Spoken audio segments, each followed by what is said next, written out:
Hello everyone. मैं अपने channel पर वीडियो बनाने वाली हूँ 11th क्लास और 12th क्लास की बायोलॉजी के चैप्टर्स की एनसीईआरटी लाइन बाय लाइन पूरी अच्छी तरीके से हिंदी में एक्सप्लेनिंग। बहुत सारे बच्चे ऐसे रहते हैं जो स्कूल जाते हैं लेकिन उनको स्कूल में सिर्फ क्वेश्चन आंसर करवाते हैं और पूरी लाइंस को अच्छे से एक्सप्लेन नहीं करते हैं। तो अगर आपको ऐसी प्रॉब्लम फेस कर रहे हैं तो आप इस वीडियो से हेल्प ले सकते हैं और अपने चैप्टर को स्ट्रॉन्ग कर सकते हैं। तो जो सेल चैप्टर है ये सबसे पहले इसलिए पढ़ते हैं क्योंकि पूरी बायोलॉजी का यही सबसे बेसिक चैप्टर है। इससे जिस चैप्टर को जब पढ़ लेंगे इसके बाद ही आगे की चैप्टर्स को जब पढ़ेंगे तो ज़्यादा अच्छा रहेगा और अच्छे से समझ में आएगा। इसलिए सबसे पहले इसी चैप्टर को पढ़ रहे हैं।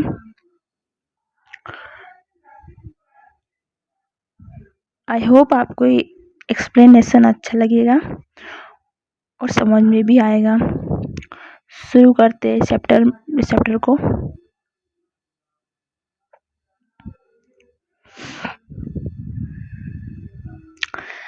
सेल एक unit of life, cell the unit of life यानी सेल हमारी लाइफ का, हमारे जीवन का एक यूनिट होता है। जब आप आपके आसपास when you look around you see both living and non-living things, you must have wondered and asked yourself what is that makes an organism living, or what is it that an inanimate things does not have which a living thing has। यानी कि जब आप आपके आसपास देखते हैं तो आपको दोनों प्रकार के लिविंग और नॉन लिविंग दोनों तरीके की जीव या फिर वस्तुएं दिखती हैं। तो आप सोचते होंगे और ऐसा पूछते होंगे कि क्या एक लिविंग ऑर्गेनिज्म के पास है जो एक नॉन लिविंग ऑर्गेनिज्म के पास में नहीं है, और हम उसको लिविंग कह रहे हैं तो किस कारण की वजह से उसको लिविंग कह रहे हैं और नॉन लिविंग कह रहे हैं तो उसको नॉन लिविंग क्यों कह रहे हैं। इसका जो आंसर है the answer to this is the presence of basic unit of life the cell in all living organisms. मतलब जो लिविंग ऑर्गेनिजम्स को लिविंग बनाता है वो है सेल, जो बेसिक यूनिट होता है लाइफ का।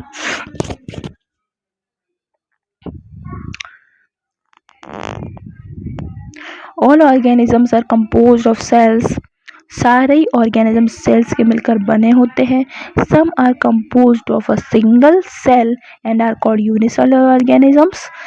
कुछ एक ही सेल के मिलकर सेल से बनते हैं, उनको यूनिसेलुलर ऑर्गेनिजम्स कहते हैं। और while others like us composed of many cells are called multicellular organisms. और जैसे हमारे जैसे जो ऑर्गेनिजम्स होते हैं वो मल्टीपल सेल से मिलकर बने होते हैं। What is a cell? एक सेल है क्या? तो सेल है क्या और सेल कितना ज़रूरी है इसके बारे में इस चैप्टर में पूरा बताया है। तो सबसे पहले पढ़ते हैं topic what is a cell.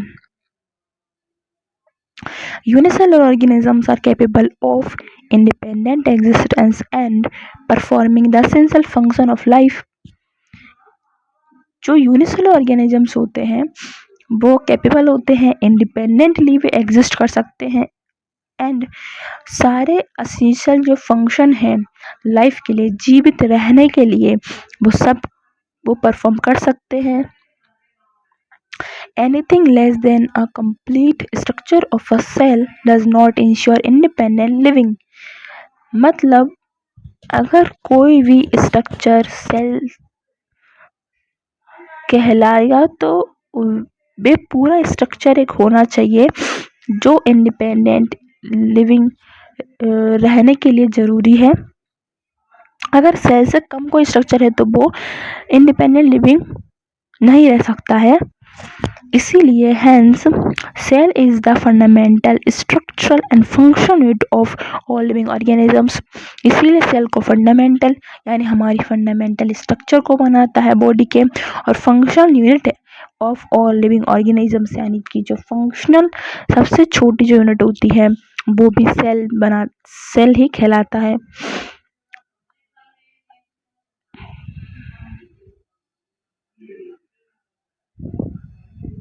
Anton von लेeuwenhoek first saw and describe a live cell।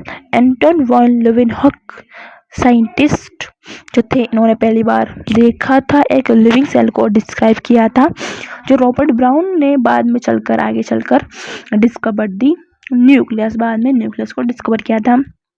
The invention of the microscope and its improvement leading to the electron microscope revealed all the structural details of the cell। आगे चलकर जब microscope का invention हुआ, उसकी अब improvement हुई, तो आगे चलकर इलेक्ट्रॉन माइक्रोस्कोप ने रिवील कर दी सारी जो स्ट्रक्चरल डिटेल्स होती है सेल की, वो जो मतलब पहले पता नहीं चल पाती थी, जब माइक्रोस्कोप नहीं होते थे तब पता नहीं चल पाती थी, लेकिन उसमें माइक्रोस्कोप इम्प्रूवमेंट की वजह से जो जितने भी स्ट्रक्चर कैसे बनता है सेल का, वो छोटी छोटी जो डिटेल्स है उसके बारे में भी पता चलने लग गया। आता है सेल थ्योरी। सेल थ्योरी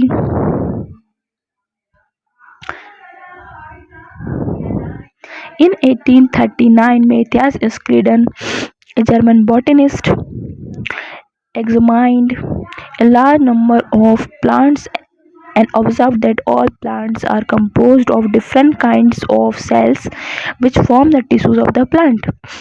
1838 में there was a scientist named Matthias Schleiden, जो एक जर्मन के बॉटनिस्ट थे। इन्होंने कई सारे प्लांट्स को ऑब्जर्व करा, देखा, और उन्होंने ऐसा पाया कि जो प्लांट्स हैं वो बने होते हैं अलग अलग तरह के सेल्स के, जो आगे चलकर बनाते हैं टिश्यूज ऑफ द प्लांट, यानी उसी प्लांट के टिश्यू बना लेते हैं वही cells. At about the same time Theodore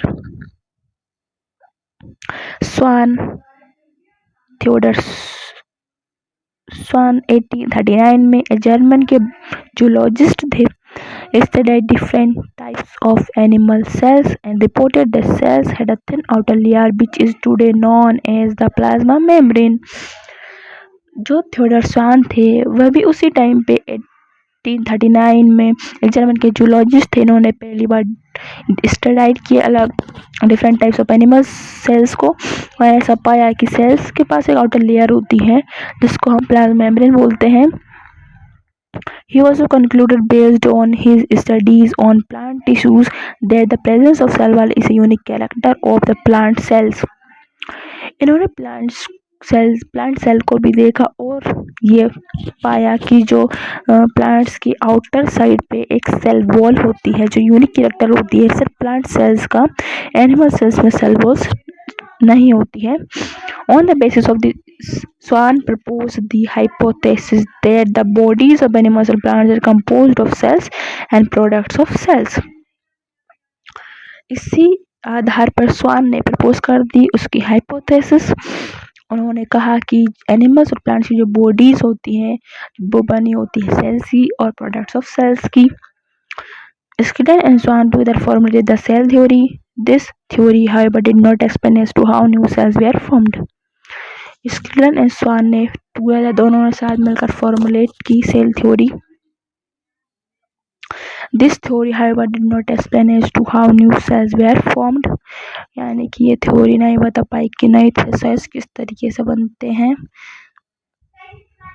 Rudolf Virchow 1855 first explained that cells divide and new cells are formed from pre-existing cells।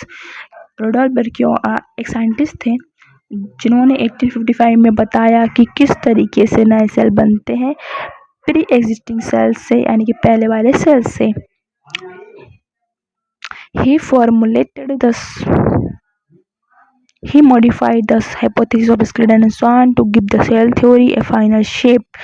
Cell theory as understood today is, आज के समय में सेल थ्योरी को modify कर दिया, जो स्वान और Schleiden ने दी थी हाइपोथेसिस, उसको मॉडिफाई कर दिया ब्रिको ने। और आज के टाइम पे जो सेल थ्योरी को जैसे जाना जाता है वो है all living organisms are compose of cells and products of sales.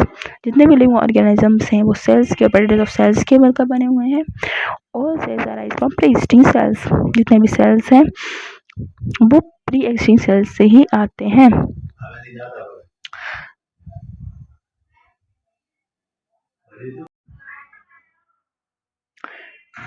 अब एक ओवरव्यू देखते हैं सेल का।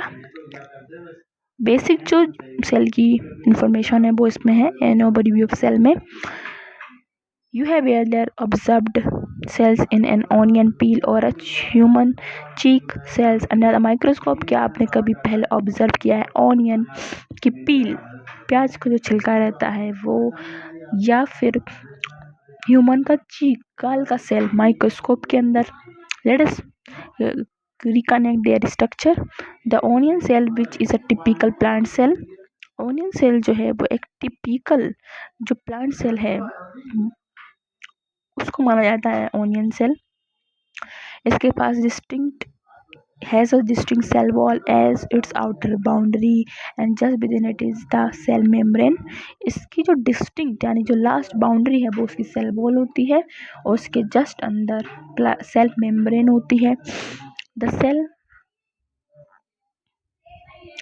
cells of the human cheek have an outer layer as delimiting structure of the cell। Inside each cell is a dense membrane bound structure called nucleus। Her cell के अंदर एक बहुत ज़्यादा डेंस एक membrane जिसके आसपास होती है एक स्ट्रक्चर होता है, इसको न्यूक्लियस बोलते हैं। This nucleus contains the chromosome which in turn contain the genetic material. इस न्यूक्लियस के अंदर ही क्रोमोसोम होते हैं और वो आगे चल के मतलब उसके अंदर ही क्या होता है, जेनेटिक मटीरियल होता है, डीएनए, जिसको जेनेटिक मटीरियल को DNA. Cells that have an membrane bound nuclei are called eukaryotic. Various cells that lack a membrane bound nucleus are prokaryotic. ऐसे सेल्स जिनमें मेम्ब्रेन बाउंड न्यूक्लियाई होता है उनको यूकैरियोटिक बोलते हैं, और जिनमें जो लैक करते हैं मेम्ब्रेन बाउंड न्यूक्लियस उसको प्रोकैरियोटिक सेल्स बोलते हैं उन सेल्स को। In both prokaryotic and eukaryotic cells a semi fluid matrix called cytoplasm occupies the volume of the cell। दोनों ही सेल्स में यूकैरियोटिक हो चाहे प्रोकैरियोटिक हो, दोनों में ही एक सेमी फ्लूइड मैट्रिक्स होता है जिसको साइटोप्लाज्म बोलते हैं, और यही ऑक्यूपाई करता है वॉल्यूम ऑफ सेल को। The cytoplasm is the main arena of cellular activities in both the plants and animal cells। और साइटोप्लाज्म ही क्या मेन एरिना होता है सेलुलर एक्टिविटीज दोनों में ही, प्लांट और एनिमल सेल्स में। Various chemical reactions occur in it to keep the cell in the living state। और काफ़ी सारी रिएक्शन जो होती है वो सेल ये साइटोप्लाज्म में ही होती है जो एक सेल को लिविंग स्टेट में रखती हैं।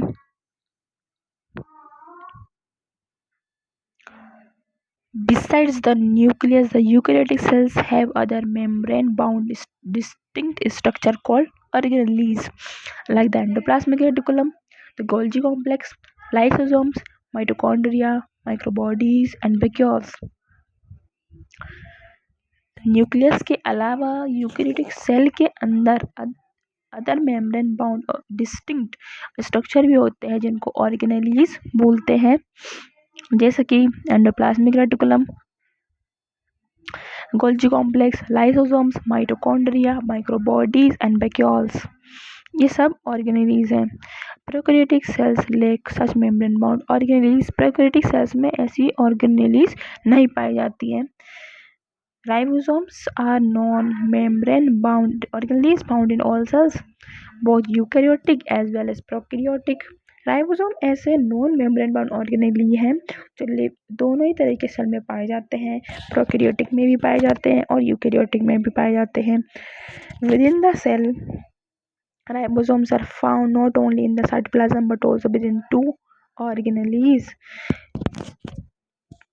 राइबोसोम सिर्फ साइटोप्लाज्म में नहीं पाए जाते और दो ऑर्गेनेल्स के अंदर भी पाए जाते हैं, जैसे कि क्लोरोप्लास्ट के अंदर प्लांट्स में और माइटोकॉन्ड्रिया और ऑन रफ एंडोप्लाज्मिक रेटिकुलम, जो रफ एंडोप्लाज्मिक रेटिकुलम होता है उसके ऊपर भी होता है राइबोसोम्स और माइटोकॉन्ड्रिया के अंदर भी होते हैं। Animal cells contain another non-membrane bound organelle called centrosome which helps in cell division।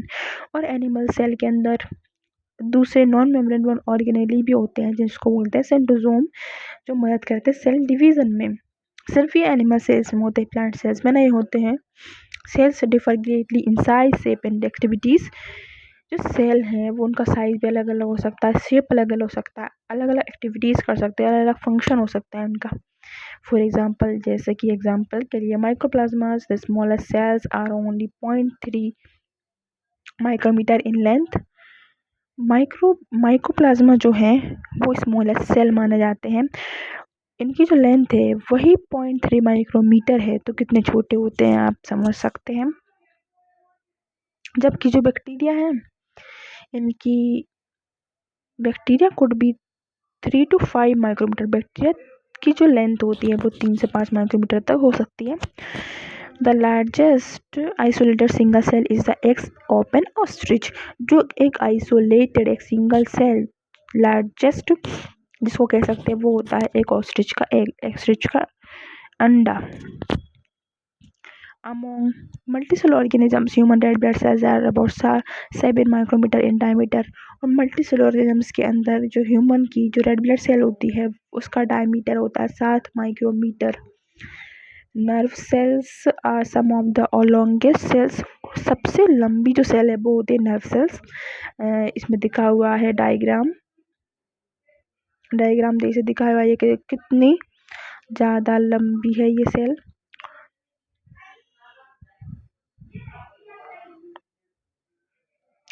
और cells also vary greatly in their shape. Shape भी अलग अलग हो सकता है। They may be disc shape, polygonal, columnar, cuboidal, thread like और even irregular.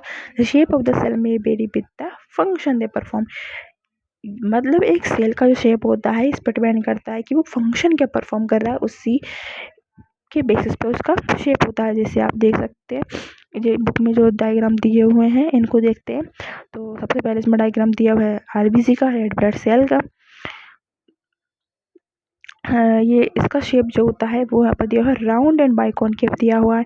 White blood cells amoeboid shape की होती है, इसका कोई शेप नहीं होता। मतलब जो कॉलमनर एपिथेलियल सेल्स होती है लॉन्ग और नैरो होती हैं एंड जो नर्व सेल्स हैं वो लॉन्ग ब्रांच्ड और लॉन्ग होती है। और जो ट्रैकीड है ये इलोंगेटेड है। जो ये ट्रैकीड होता है जाइलम में, तो बॉडी ट्रांसपोर्ट इसका फंक्शन है, इसलिए इसको इलोंगेटेड होना जरूरी है, इसलिए इसका स्ट्रक्चर इलोंगेटेड है। और मीजोफिल सेल जो है ये राउंड और ओवल होती है। इसमें क्लोरोप्लास्ट होता है कई सारा और इसका शेप राउंड होता है और ओवल होता है।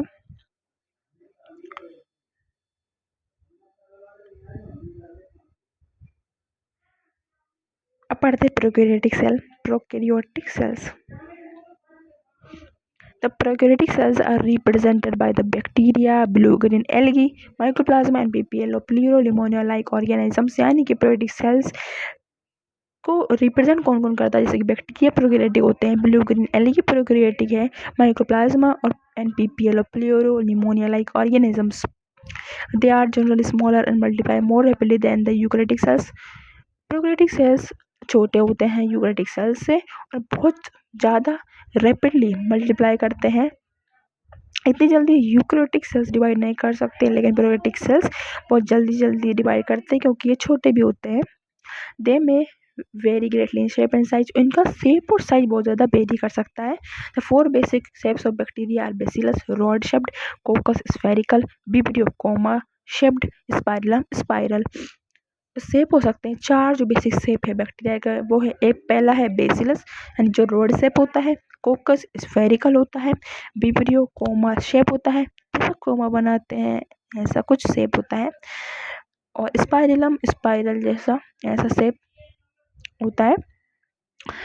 तो ये 4 शेप हो सकते हैं। The organisation of prokaryotic cell is fundamentally similar even though the prokaryotes exhibit a wide variety of shapes and function। मतलब अलग भले ही सेल्स का जो प्रोकैरियोटिक सेल्स हैं, प्रोकैरियोट्स का जो शेप अलग अलग हो सकता है, फंक्शन अलग हो सकता है, लेकिन जो बेसिक फंडामेंटल स्ट्रक्चर है वो बिल्कुल सेम होता है सारे प्रोकैरियोटिक सेल्स का। All prokaryotes have a all prokaryotes have a cell wall surrounding the cell membrane except in mycoplasma। सारे प्रोकैरियोटिक सेल्स में सेल वॉल होती है जो सराउंड करके रखती है सेल मेम्ब्रेन को। इसका एक एक्सेप्शन है जो है mycoplasma. The semi fluid matrix filling the cell is the cytoplasm. जो सेमी फ्लूइड मैट्रिक्स है जो सेल में जो वॉल्यूम है जिसको भर के रखता है वो साइटोप्लाज्म है। There is no well defined nucleus, और कोई वेल डिफाइंड न्यूक्लियस नहीं होता प्रोकैरियोट्स में। The genetic material is basically naked. जो जेनेटिक मटेरियल होता है वो नेक्ड होता है, यानी उसमें वो दिखता है, उसकी कोई बाउंड्री के अंदर वो जेनेटिक मटेरियल नहीं होता है। Not enveloped by a nuclear membrane, कोई न्यूक्लियर मेम्ब्रेन नहीं होती है। In addition to the genetic genome, in addition to the genomic DNA, the single chromosome circular DNA. जो जीनोमिक डीएनए होता है उसको सिंगल क्रोमोसोम बोल देते हैं या फिर सर्कुलर डीएनए बोल देते हैं। मैनी बैक्टीरिया है small circular DNA outside the genomic DNA. मतलब जीनोमिक डीएनए के अलावा भी उसके आउटसाइड भी एक बहुत सारे बैक्टीरिया में एक छोटा सा स्मॉल सर्कुलर डीएनए होता है। इस सिमिलर डीएनए को बोलते हैं plasmid. The plasmid DNA confers certain, जो ये प्लाज्मा डीएनए होता है ये कन्फर करता है कुछ unique phenotypic character to such bacteria. मतलब अगर ये प्लाज्मिड डीएनए उस बैक्टीरिया के अंदर है तो वो उस बैक्टीरिया कुछ यूनिक फिनोटाइपिक कैरेक्टर्स यानी ऐसे कैरेक्टर जो बाहर से ही देख कर पता लगा सकते हैं, ऐसे कुछ कैरेक्टर्स को प्रोवाइड कर सकता है उस बैक्टीरिया को अगर उसकी प्लाज्मिड उसके अंदर है तो। ऐसा ही एक जो कैरेक्टर है वो है resistance to antibiotics. Resistance provide कर सकता है एंटीबायोटिक्स को, जो एंटीबायोटिक्स रहती हैं उनके अगेंस्ट रेसिस्टेंसी भी प्रोवाइड करवा सकता है प्लाज्मिड डीएनए। जीनोमिक डीएनए को उस बैक्टीरिया को जो शायद अगर प्लाज्मिड डीएनए नहीं होता तो वो उसकी डेथ हो सकती है, मतलब वो लिविंग नहीं हो सकता। तो इसमें दिया है आगे nuclear membrane is found in eukaryotes. सिर्फ यूकैरियोट्स में न्यूक्लियर मेम्ब्रेन होती है। No organism like the ones in eukaryotes are found in prokaryotic cells except for ribosomes. और ऐसी कोई भी ऑर्गेनल ही नहीं है जो कि यूकैरियोट में पाई जाती है, सेम वही प्रोकैरियोट्स में पाई जाती है, ऐसी कोई भी नहीं है, सिर्फ राइबोसोम्स को छोड़कर दोनों में ही होते हैं।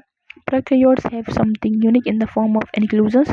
प्रोकैरियोट्स के पास कुछ यूनिक है जैसे कि इंक्लूजन्स होते हैं। A specialised differentiated form of cell membrane are called mesosome is a characteristic of prokaryotes. तो इनके पास में मेम्ब्रेन की फोल्डिंग से कुछ स्ट्रक्चर बन जाते हैं, इनको बोलते हैं मेसोसोम।